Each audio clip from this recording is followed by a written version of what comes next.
Dans cette vidéo, on va utiliser une boîte à outils qui va nous permettre de générer des fichiers portant l'extension .nfc avec le Flipper 0 et nous allons émuler des tags NFC 215.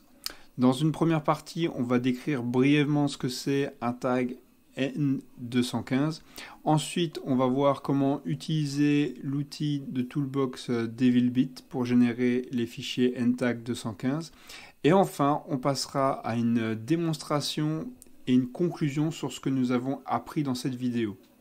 Je vous fais un résumé de ce que j'ai retenu pour la balise NTAG215, mais cela s'applique aussi aux balises 213 et 216.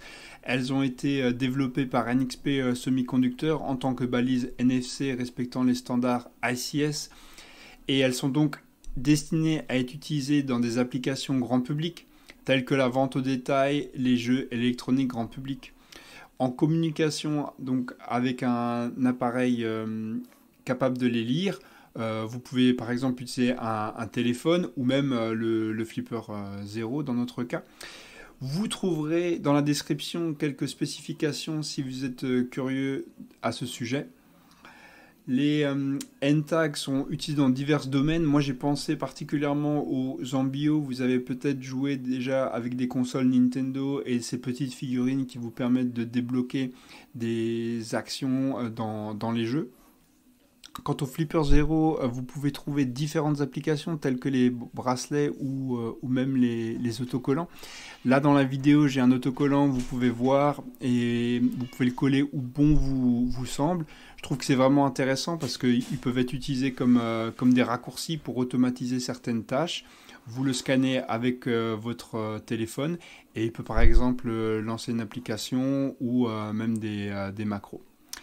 Maintenant, revenons au premier point où la balise NTAG215 peut stocker jusqu'à 540 octets de données.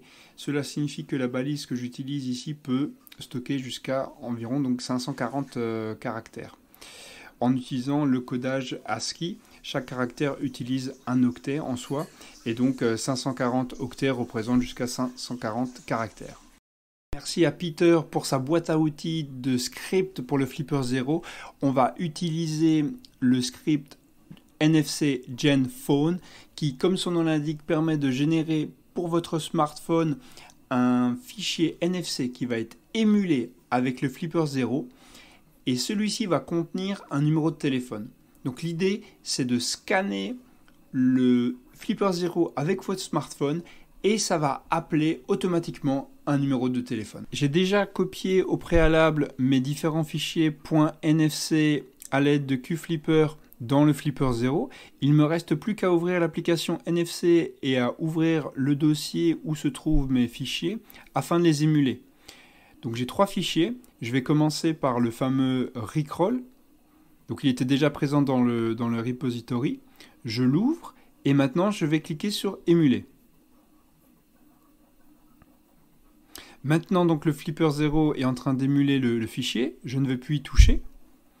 Je vais approcher mon iPhone près de l'antenne du Flipper 0. Voilà, il reconnaît bien le raccourci qui ouvre vers YouTube. Je clique. Et donc, j'ai l'extrait de la vidéo qui s'est lancé. Donc là, on peut voir que ça fonctionne sans problème. Après, par la suite, donc, je vais ouvrir le deuxième lien que j'ai effectué, donc un raccourci vers une URL. Et ici, c'est l'adresse de ma chaîne. Donc pareil, je lance, je commence à émuler le tag. Et j'ouvre avec l'iPhone. Et on tombe sur la page de ma chaîne. Donc ça aussi, il n'y a pas de problème, ça fonctionne. Et le dernier, donc je vais lancer un tag avec le numéro de téléphone. Vous verrez, c'est un easter egg. Certains vont peut-être reconnaître ce fameux numéro. Et voilà. Donc ça, si vous êtes curieux, je vous laisse regarder. Ça fonctionne. C'est le moment de conclure pour cette vidéo. Donc la partie démo est terminée. On a réussi à lire plusieurs fichiers portant l'extension NFC qui ont été générés avec la boîte à outils de Peter. Donc vraiment, il y a une simplicité d'utilisation. on peut utiliser avec un ordinateur tous ces scripts Python sans aucun problème. Contrairement à la vidéo en anglais, je n'ai pas détaillé cette partie puisque c'est vraiment lancer le script avec des paramètres qui sont par exemple l'adresse d'un site web ou ne serait-ce que le numéro de téléphone. Donc j'ai vraiment pensé que ça n'apportait pas grand-chose dans cette vidéo. Maintenant, j'ai aussi remarqué qu'il y avait une partie sécurité qui était présente sur les téléphones. On a beau scanner les tags, ils ne sont pas ouverts de manière automatique. On a toujours une action supplémentaire à effectuer.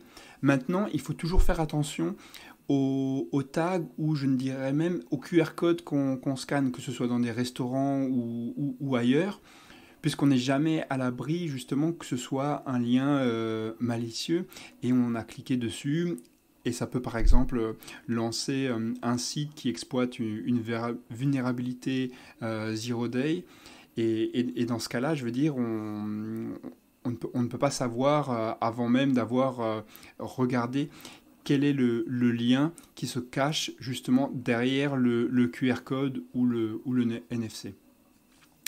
Et donc voilà ce que j'ai retenu de cette vidéo. Si comme moi vous êtes curieux et vous souhaitez apprendre donc, sur le Flipper Zero et même sur la sécurité en général, la sécurité informatique, je vous recommande de continuer à suivre ces vidéos et vous pouvez toujours m'encourager avec des commentaires, des likes ou même s'abonner, ça m'aide pour ma motivation. Merci d'avoir regardé la vidéo jusqu'au bout et à très bientôt.